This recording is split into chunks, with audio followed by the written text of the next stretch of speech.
बिस्मिल्लाहिर्रहमानिर्रहीम। इक़रा बिस्मि रब्बिकल्लज़ी खलक़।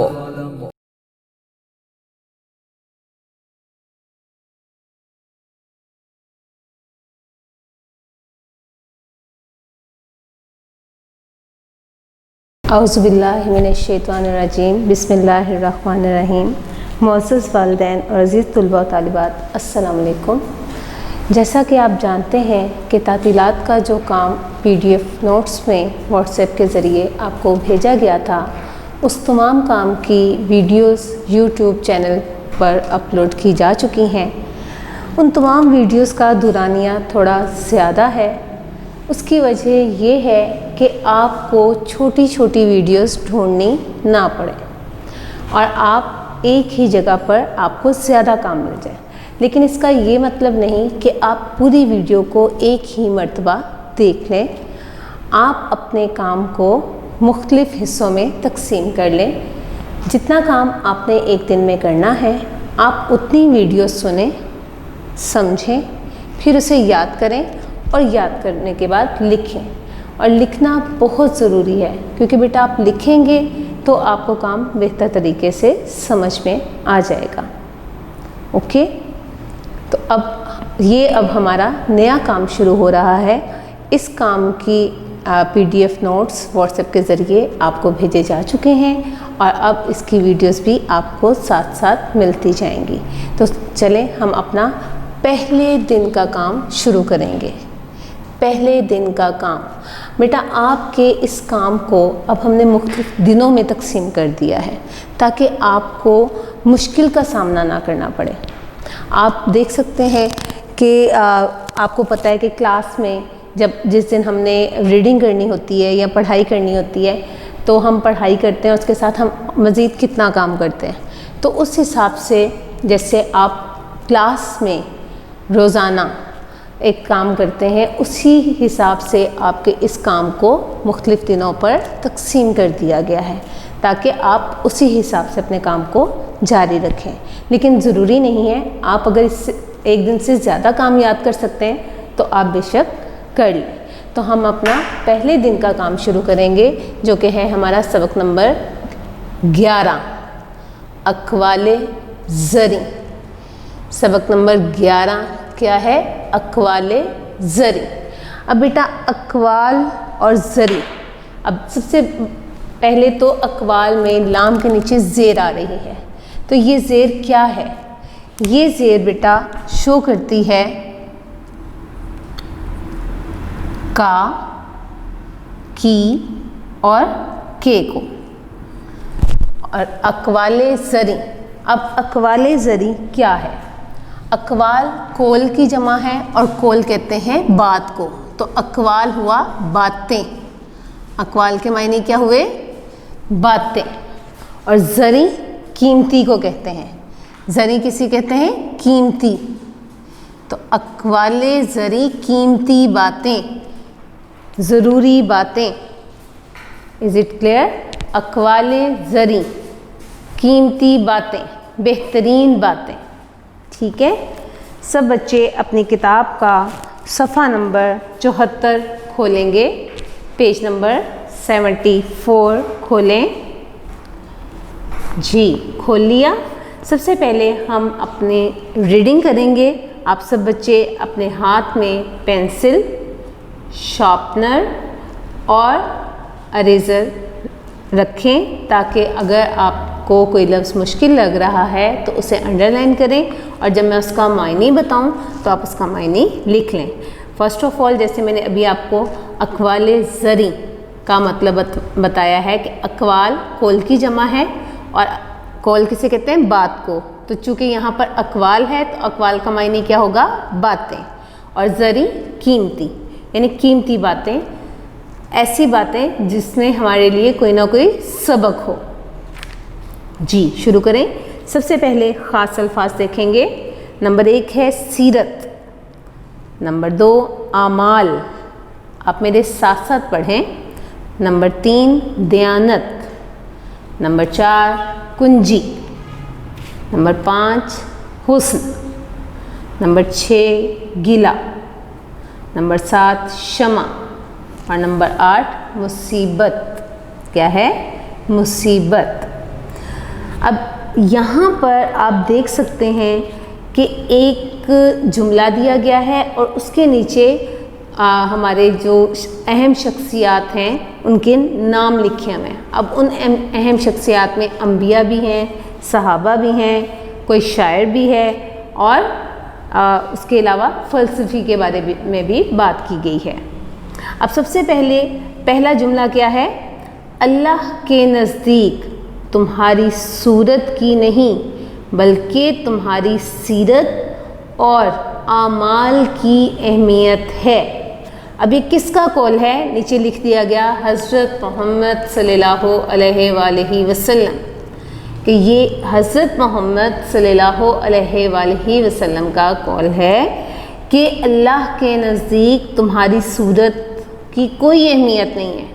यानी अल्लाह ये नहीं देख रहा कि तुम गोरे हो, तुम काले हो, तुम सांवले हो, या तुम अमीर हो या गरीब हो, ग़ुलाम हो या बादशाह हो। किसी चीज़ की अहमियत नहीं है। तुम्हारे चेहरे को नहीं देख रहा अल्लाह ताला और ना तुम्हें जज़ा या सज़ा देगा तुम्हारे चेहरे के मुताबिक, बल्कि जो तुम्हारी सीरत है यानी जो तुम्हारे इखलाक हैं, जो तुम्हारे जो है बात करने का तरीका है, उस सीरत को सामने रख के और तुमने जो काम किए हैं, नेक काम किए हैं, बुरे काम किए हैं, जैसे भी काम किए हैं, उन काम को सामने रखते हुए तुम्हारी एक अहमियत है अल्लाह के नज़दीक। Is it clear? तो कभी भी ये नहीं सोचना चाहिए कि जी मैं गोरा हूँ तो सब लोग मुझे पसंद करेंगे, और कोई ये सोचे जी मैं काला हूँ तो मुझे कोई पसंद नहीं करेगा। बिल्कुल नहीं। आपके आमाल और आपकी सीरत आपकी अहमियत को बढ़ा देती है, ना कि आपकी सूरत। सूरत का आपके आमाल और सीरत से कोई ताल्लुक़ नहीं है और ना ही आपकी अहमियत से कोई ताल्लुक़ है। Is it clear? जी। दूसरा देखें, दयानतदारी नेकी की कुंजी है और नेकी जन्नत की कुंजी है। अब कुंजी बेटा कहा जाता है चाबी को। कुंजी किसे कहते हैं? चाबी को। और नेकी किसे कहते हैं? अच्छाई को। अच्छी तरीके से कोई बात करना, किसी से अच्छे तरीके से पेश आना या किसी की खामोशी से मदद कर देना कोई भी, तो वो नेकी में आ जाता है। तो अब उन्होंने क्या कहा है? दयानतदारी नेकी की कुंजी है। यानी किसी से अच्छे तरीके से बात करना, या किसी ने आपके साथ आपके पास कोई चीज़ जो है वो रखवा दी है तो आपने बहुत दयानतदारी से, बहुत ईमानदारी से उसकी हिफाजत की है, या आपसे कोई ऐसी बात की है, आपको कहा गया है कि ये बात किसी और को पता ना चले, तो आपने उसको जो है वो अपने तक महदूद रखा है। तो ये सब जो है क्या कहलाता है? दयानतदारी कहलाता है। और जब आप दयानतदार हैं, आप ईमानदार हैं, आप कभी किसी के साथ गलत नहीं करते, तो ये नेकी की कुंजी है, यानी भलाई की चाबी है। और नेकी क्या है अब?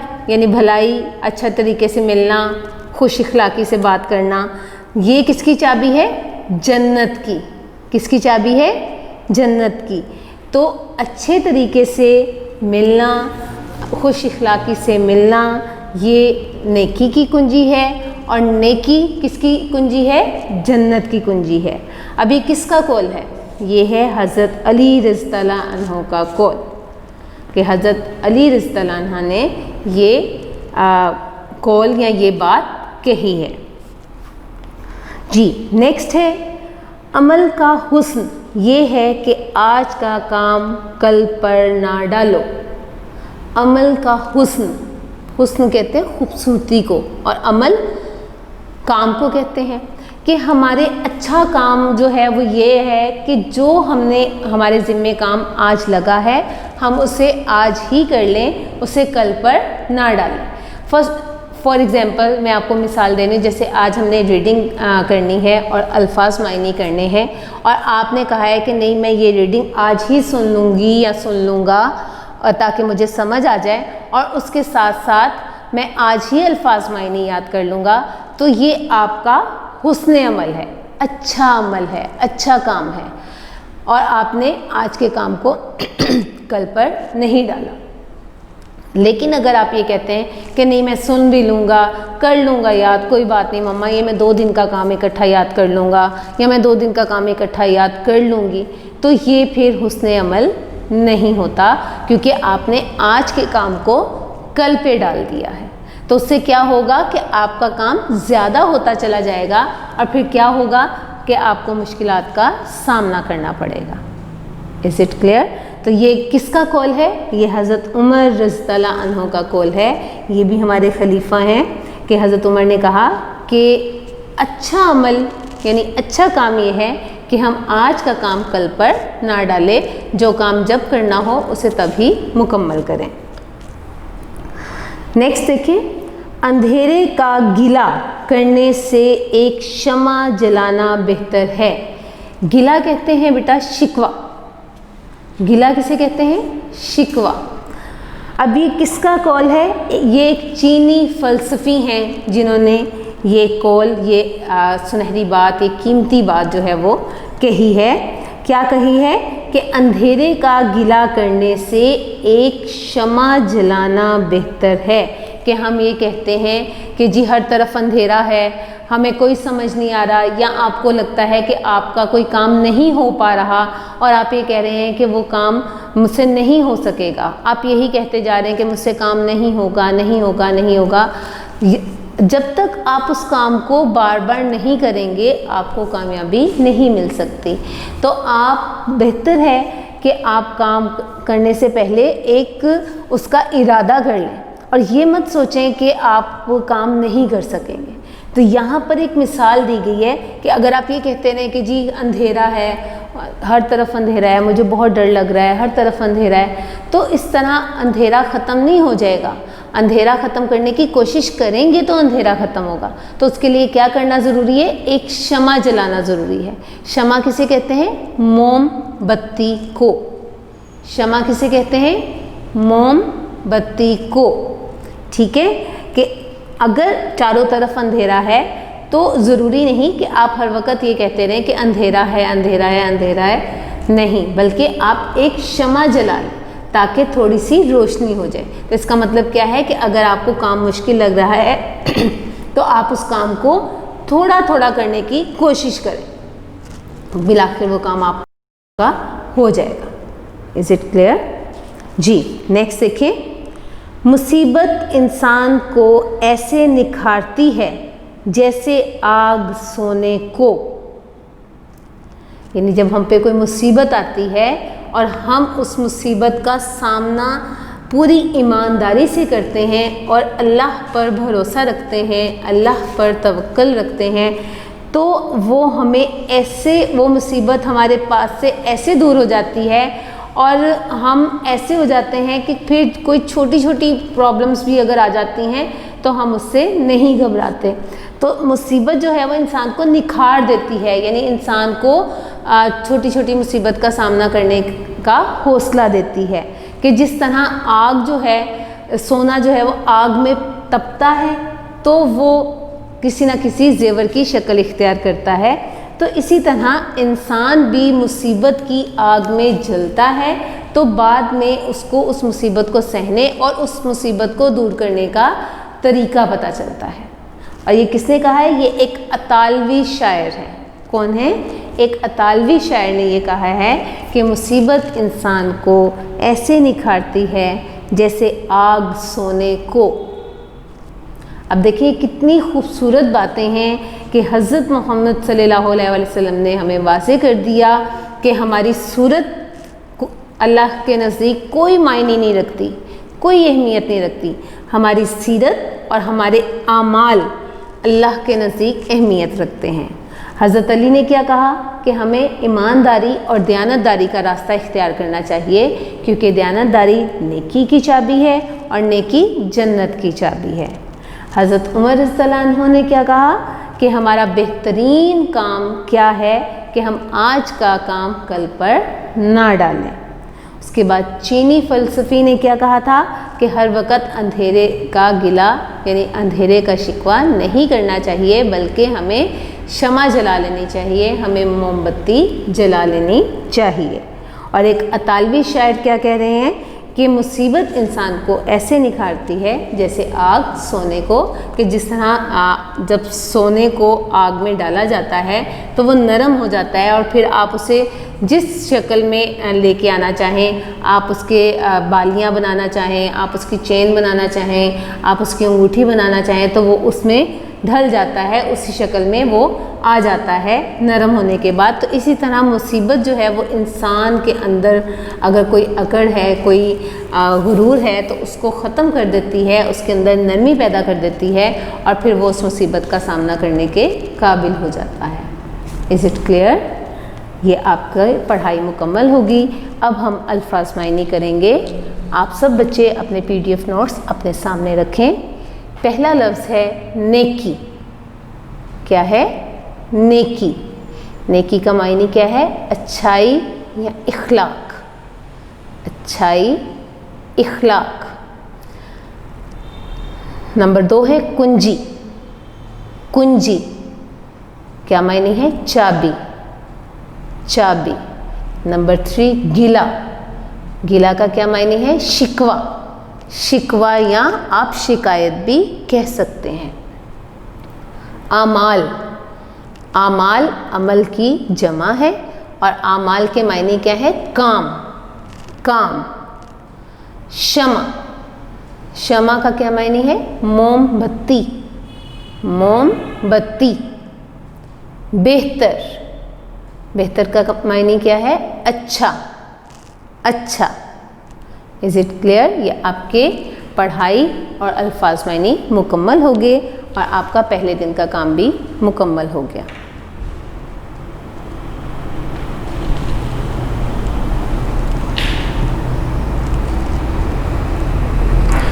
अब हम अपने दूसरे दिन का काम शुरू करेंगे, यानी आपका सेकंड डे का जो काम है वो हम अपना शुरू करेंगे। वो क्या है? इमला के अल्फाज।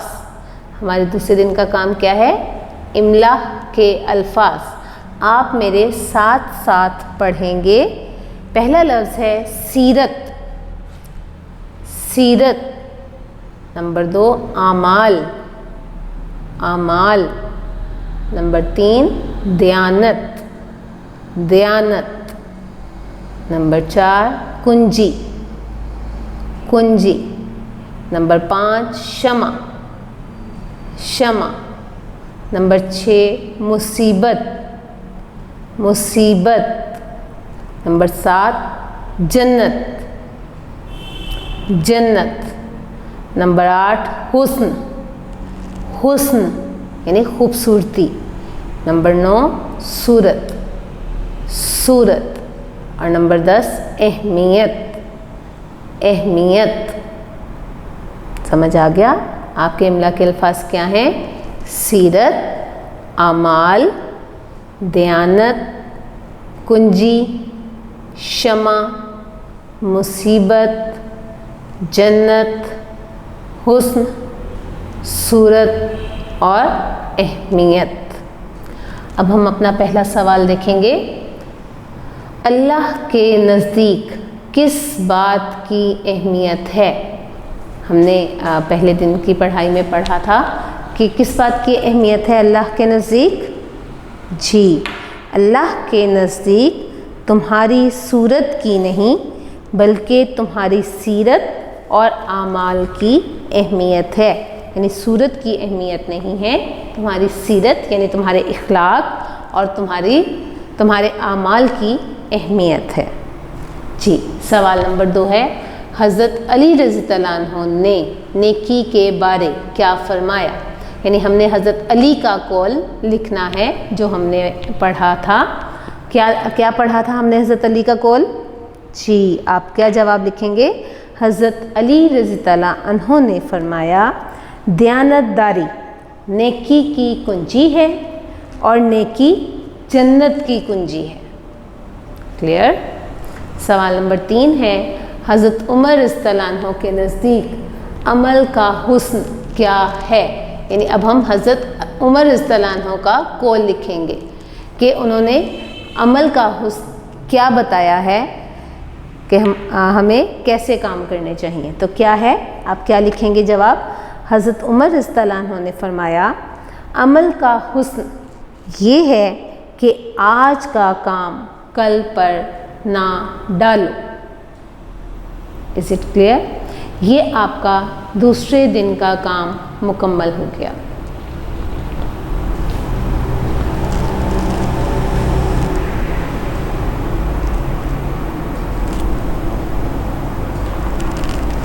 अब हम अपना तीसरे दिन का काम शुरू करेंगे। तीसरे दिन का काम आपका क्या काम है, जुमले बनाएं। क्या काम है, जुमले बनाएं। अब इसमें पहला लफ्ज़ है दयानतदार। क्या लफ्ज़ है, दयानतदार। तो क्या जुमला बनाएंगे, हजूर सल्लल्लाहु अलैहि वसल्लम बहुत दयानतदार थे।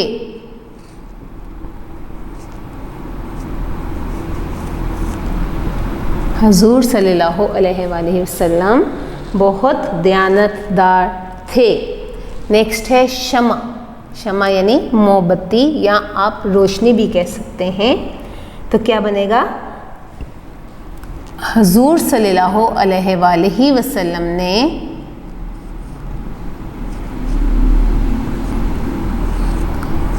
पूरी दुनिया में हदायत की शमा जलाई। हजूर सल्लल्लाहु अलैहि वसल्लम ने पूरी दुनिया में हदायत की शमा जलाई। नेक्स्ट है गिला। गिला यानी शिकवा। तो हम क्या बनाएंगे, हमें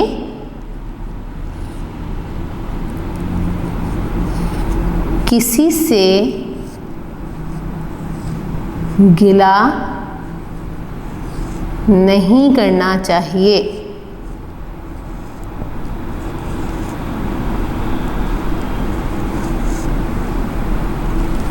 बेहतर। नेक्स्ट है बेहतर। तो क्या जुमला हमने बनाना है, इंसान को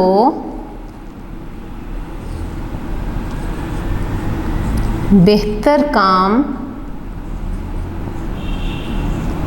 करने की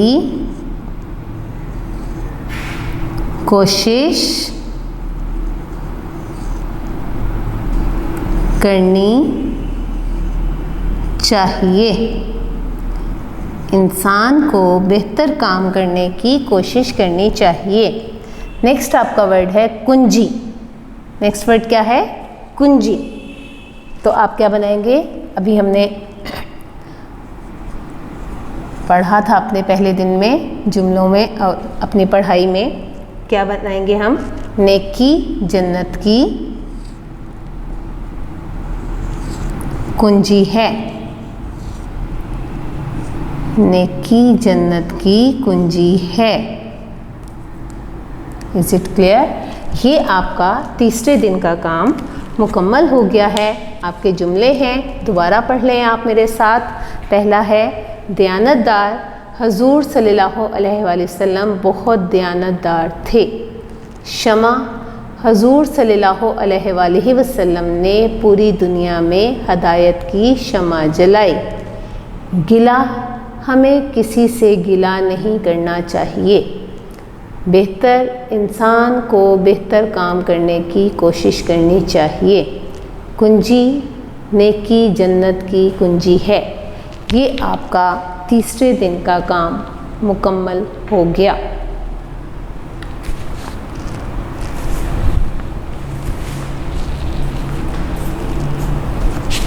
अब हम अपना चौथे दिन का काम शुरू करेंगे।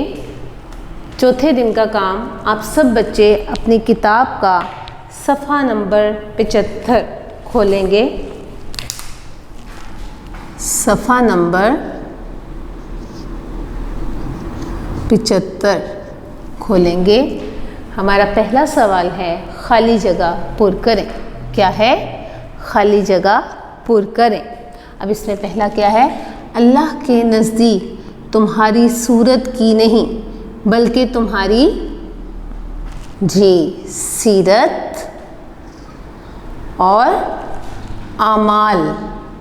हमने अपनी रीडिंग में पढ़ा था ना, हमारी सीरत और आमाल की अहमियत है। नंबर 2 है डैश जन्नत की कुंजी है। क्या है जन्नत की कुंजी? जी, नेकी। क्या जन्नत की कुंजी है? नेकी। नेकी जन्नत की कुंजी है।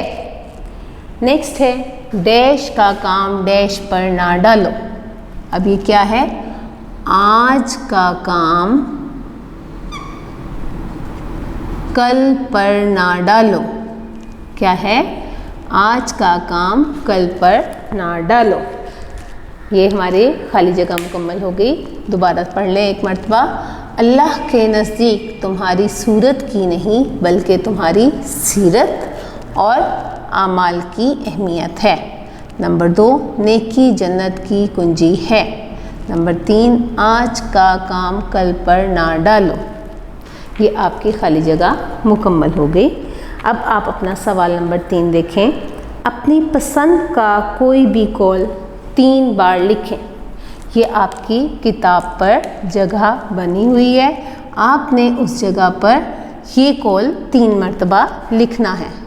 कितने मरतबा लिखना है? 3 मरतबा आपने ये कौल लिखना है। और कौल क्या है? नेकी जन्नत की कुंजी है। तो आप साथ साथ पढ़ेंगे, साथ साथ आप लिखेंगे। आप यानी नंबरिंग करेंगे। नंबर 1 नेकी जन्नत की कुंजी है। नंबर 2 नेकी जन्नत की कुंजी है।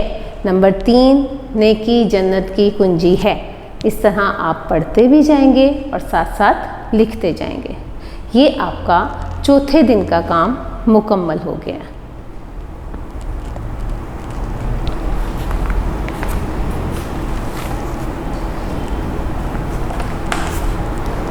जी, अब हम अपना 5वें दिन का काम शुरू करेंगे। 5वें दिन के काम में आप देखें हमारे सफ़ा नंबर 76 पर, सफ़ा नंबर 76 पर हमारा जो काम है वो है ग्रामर वर्क है इस्म। क्या है? इस्म। तो आप सब बच्चे अपनी किताब का सफ़ा नंबर 76 खोल लें। जी, खोल लिया। अब आप देख सकते हैं इसमें इस्म के बारे बताया गया है। सबसे पहले इस्म किसे कहते हैं हम ये पढ़ेंगे। इस्म का मतलब होता है नाम। इस्म का मतलब क्या है? नाम। कि किसी भी इंसान, जानवर, परिंदे, जगह या चीज़ के नाम को इस्म कहते हैं। कोई भी हो सकता है, कोई भी इंसान, कोई भी जानवर, कोई भी परिंदा, किसी भी जगह के बारे बात हो सकती है, किसी भी चीज़ बारे बात हो सकती है। तो ये सब क्या है? इस्म है। अब मिसाल दी गई है, मसलन किताब अच्छी है। अब यहाँ पर किताब के बारे बात हो रही है। किताब क्या है? चीज़ है। किताब चीज़ है ना, तो किताब हमारा इस्म है। किताब क्या है? इस्म है। तो इसी तरह जैसे आप बात करते हैं बस्ते में किताबें हैं, तो बस्ता क्या है? इस्म है कि वो भी चीज़ में चीज़ आ जाती है। तो हम इसी तरह यहाँ मिसाल दी है, किताब अच्छी है तो किताब क्या है? इस्म है। किताब क्या है?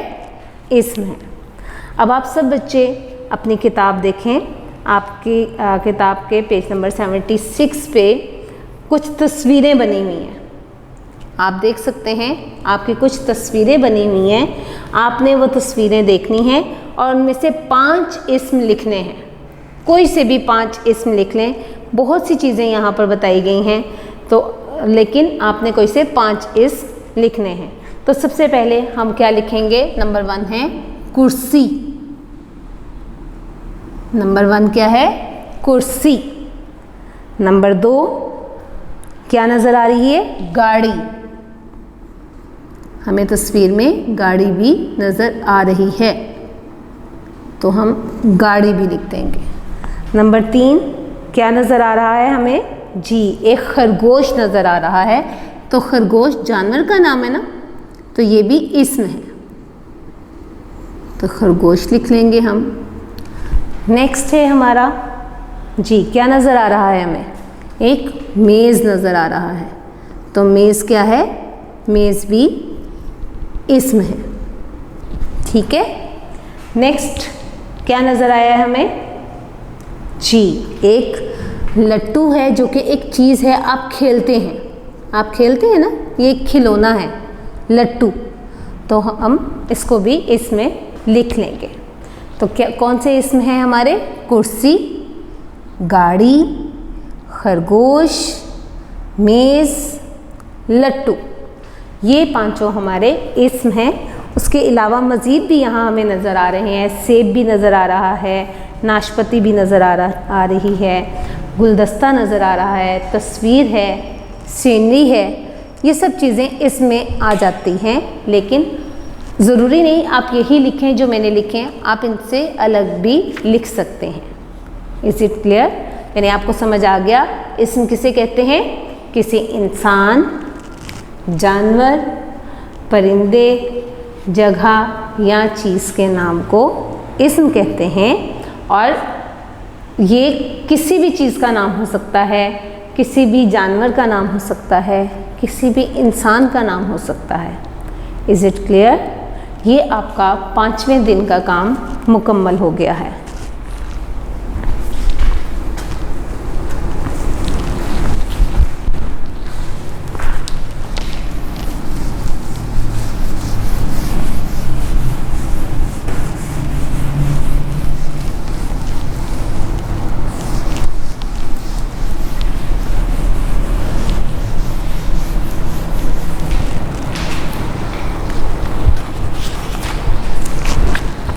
जी, अब हम अपना छठे दिन का काम शुरू करेंगे। छठे दिन का काम, वर्क फॉर 6 डे। अब छठे दिन में हमने सबसे पहले क्या करना है? हरूफे जार, हरूफे जार। अब हरूफे जार क्या होते हैं ये समझने के लिए सबसे पहले आप अपनी किताब का सफ़ा नंबर 77 खोलेंगे, पेज नंबर 77 खोलेंगे। हरूफ हर्फ की जमा है। हरूफ क्या है? हर्फ की जमा है। और हर्फ क्या होते हैं? यानी जो हमारे आप पढ़ते हैं, अलिफ ये एक हर्फ है, बे एक हर्फ है, पे एक हर्फ है। तो अलिफ बे पे जो भी हमारे हरूफ हैं वो हरूफ कहलाते हैं। ज़्यादा हो तो हरूफ और अगर एक हो तो हर्फ होता है। ठीक है। अब ये अकेले कोई मायने नहीं देता। यानी आप अगर कहें कि हम सिर्फ अलिफ मद्दा लिख लें, हम सिर्फ अलिफ मद्दा लिख लें, बे लिख लें और इसका कोई मायने, तो इसका मायने नहीं होता जब तक कि हम इसको आपस में मिला नहीं लेते, इसे हम लफ्ज़ नहीं बना लेते। तो ये हरूफ अकेले कोई मायने नहीं देते। सबसे पहले हम इसकी डेफिनेशन पढ़ेंगे। जी, आप सब ने अपनी किताबें अपने हाथ में रखनी हैं। हरूफे जार वो हरूफ हैं जो अकेले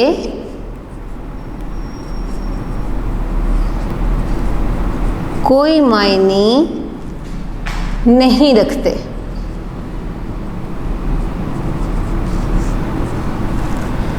लेकिन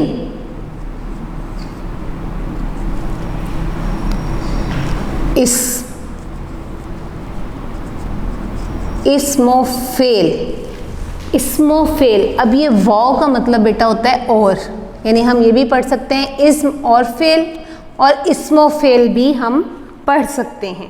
तो इस्मोफेल से मिलकर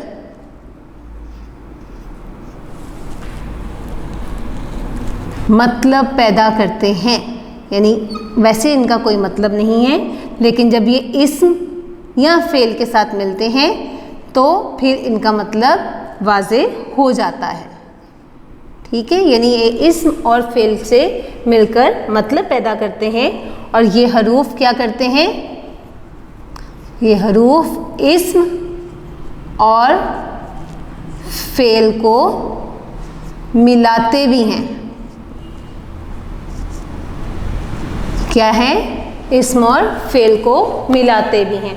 अब चूंकि यहाँ हरूफ बारे बात हो रही है तो इसका मतलब ये है कि एक हर्फ नहीं है, एक से ज़्यादा हर्फ हैं, तो ज़्यादा है तो हरूफ आ जाएगा। जैसे कि अब यहाँ पर हरूफ़े जार बारे बात हो रही है, तो हरूफ़े जार यही है कि दो हर्फ आपस में मिल गए, तीन हर्फ आपस में मिल गए, लेकिन वो अकेले कोई मायने नहीं दे रहे।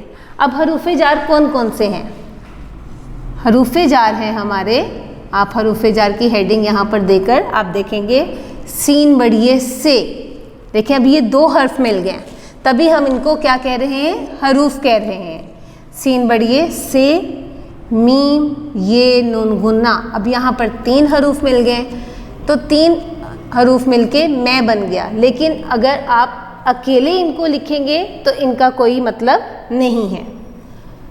पर, तक, को, वगैरह, यानी इसके अलावा और भी हैं, लेकिन यहाँ मैंने आपकी क्लास के मुताबिक सिंपल आपको हरूफ बता दिए हैं। से, में, पर, तक और को वगैरह ये सब क्या है, हरूफ़े जार हैं। जैसे एक जुमला है, हम एक मिसाल ले लेते हैं। एक मिसाल है, सारा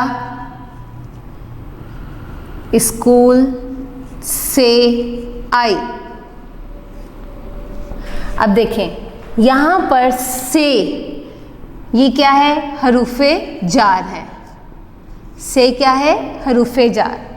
अगर हम इसको निकाल देते हैं तो आएगा सारा स्कूल आई। अब ये नहीं पता कि स्कूल पहुंची है या स्कूल से वापस घर गई है, हमें समझ नहीं ना आ रही। तो से हमें पता चला कि वो पहले स्कूल में थी, अब वो स्कूल से आई है, कहाँ आई है, घर आई है। ठीक है, अब यहाँ पर बेटा कुछ जुमले दिए गए हैं, हमने उसमें से हरूफ़े जार अलहदा करने हैं। सबसे पहले पहला जुमला है, उमर से किताब ले लो। अब देखिए यहाँ पर हरूफ़े जार कौन से हैं, हम साथ साथ में यहाँ पर हरूफ़े जार भी लिखते जाएंगे। अब इस जुमले में हरूफ़े जार कौन सा है, से, तो हम यहाँ पर से लिख देंगे। नंबर 2 है,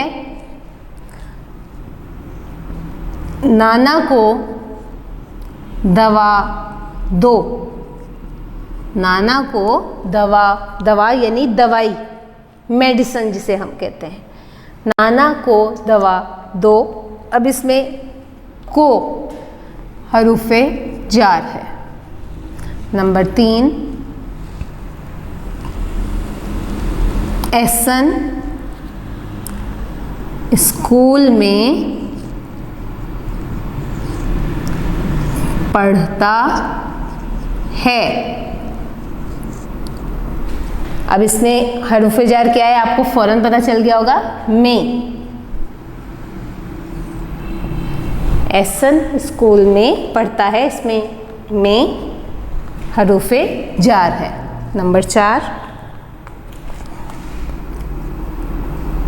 सेब मेज़ पर रखा है। अब इसमें हरूफ़े जार क्या है, पर। हरूफ़े जार क्या है, पर। नेक्स्ट आप देखें, नंबर 5 है,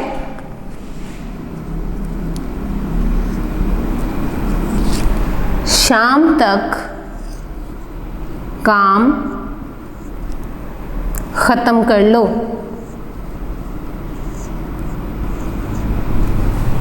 अब यहाँ पर तक का इस्तेमाल हुआ है, यानी तक क्या है, हरूफ़े जार है।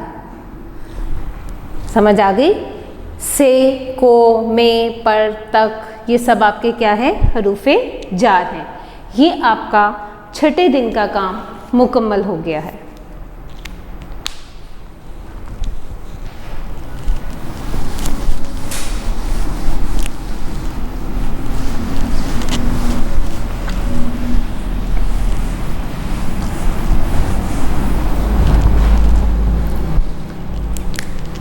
जी, अब हम अपना 7वें दिन का काम शुरू करेंगे।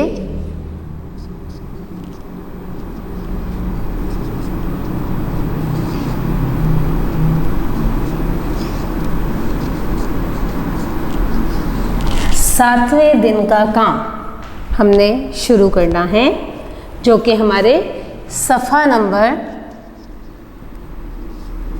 78 पर मौजूद है, पेज नंबर 78। इसमें आपका पहला सवाल है, नंबर 1 है आपका, नीचे दिए हुए जुमलों में से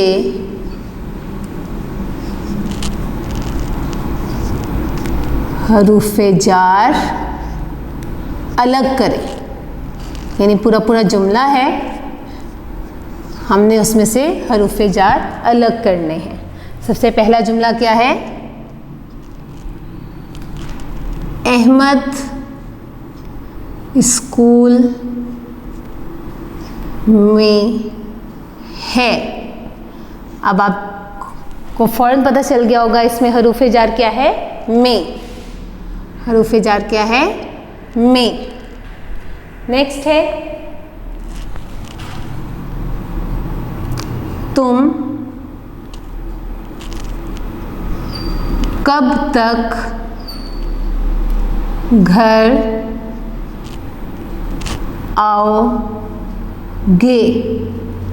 अब देखिए कब का लफ्ज़ इस्तेमाल हुआ है, तो जहाँ पर एक सवाल पूछा जाए तो आखिर में क्या लगता है? जब एक सवाल आ जाता है तो आखिर में क्या लगता है? जी, आखिर में सवालिया निशान लगता है, ख़त्मा नहीं लगता। तुम कब तक घर आओगे? अब इसमें में था, इसमें तक हो गया, यानी तक हमारा क्या है? हरूफ़े जार है। नेक्स्ट है नंबर 3, साजिद छत पर चढ़ा।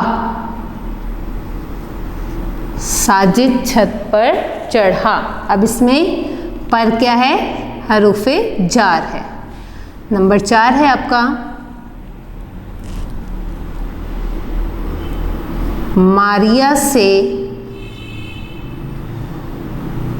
आम लो। मारिया से आम लो। अब इसमें हरूफ़े जार क्या है? से। से। समझ आ रहा है बेटा? जी। नेक्स्ट नंबर 5 है, ये किताब सारा को दो। ये किताब सारा को दो। तो यहाँ पर को हरूफ़े जार है। Is it clear? दोबारा देख लें। अहमद स्कूल में है, इसमें में हरूफ़े जार है। तुम कब तक घर आओगे? इसमें तक हरूफ़े जार है। नंबर 3 है, साजिद छत पर चढ़ा। इसमें पर हरूफ़े जार है। मारिया से आम लो। इसमें से हरूफ़े जार है। ये किताब सारा को दो। इसमें को हरूफ़े जार है। Is it clear? जी। दूसरा सवाल हम देखेंगे, जो हमारा है, नीचे दिए हुए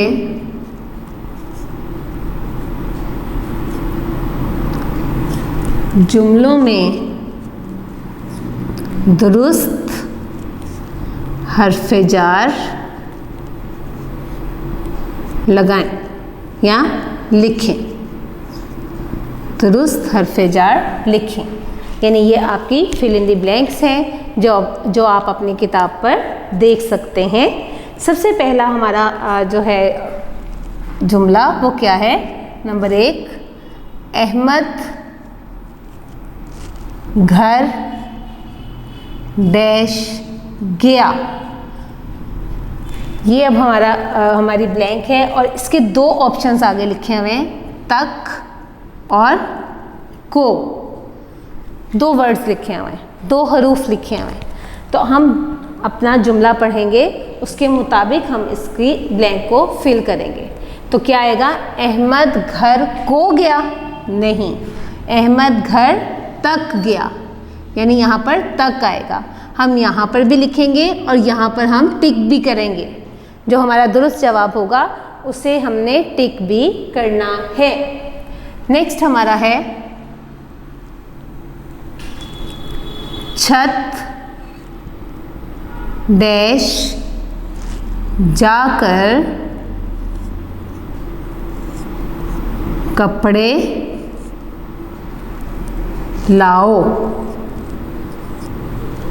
अब इसके ऑप्शन है में और पर।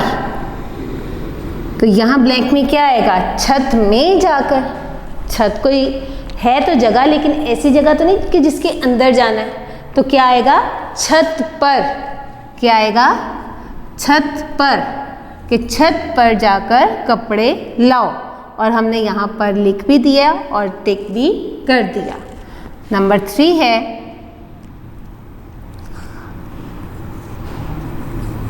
साजिद डैश किताब दो। साजिद डैश किताब दो।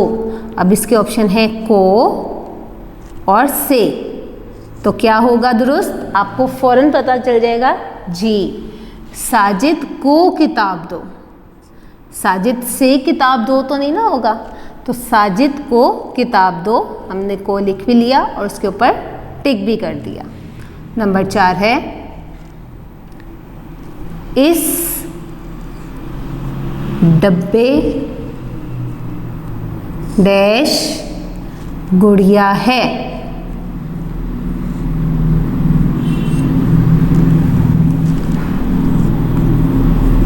में और तक। तो दुरुस्त ऑप्शन क्या होगा इसमें? इस डिब्बे में। वेरी गुड, इस डिब्बे में गुड़िया है और हमने इसके ऊपर टिक भी कर दिया। नंबर 5 है किसी डैश झूठ मत बोलो। अब यहाँ पर ऑप्शंस क्या है? पर और से। तो क्या होगा? किसी, जी बिल्कुल, किसी से झूठ मत बोलो। और से को हमने टिक भी कर दिया। ये आपको अपने हरूफे जार समझ आ गए। आपको पता चल गया है कि हमने दुरुस्त कहाँ पर लिखना है, क्या है। दोबारा हम एक मरतबा पढ़ेंगे। अहमद घर तक गया। नंबर 2 छत पर जाकर कपड़े लाओ। नंबर 3 साजिद को किताब दो। नंबर 4 इस डब्बे में गुड़िया है। नंबर 5 किसी से झूठ मत बोलो। Is it clear? ये आपका 7वें दिन का काम मुकम्मल हो गया है। आपने इस काम को इसी तरह से डिवाइड करके याद करना है। और कोई अगर आपको मुश्किल आती है, कोई परेशानी आती है, तो आप अपनी वालदा से पूछ सकते हैं। उसके अलावा अगर फिर भी आप कोई बात पूछना चाहते हैं तो इस वीडियो के आखिर में जो व्हाट्सएप नंबर दिया गया है, आप उस पर राब्ता कर सकते हैं। अपने काम को अच्छे तरीके से याद कीजिएगा और याद करने के बाद लिखना बहुत ज़रूरी है। इंशाल्लाह नेक्स्ट लेक्चर में फिर मुलाकात होगी। अल्लाह हाफ़िज़।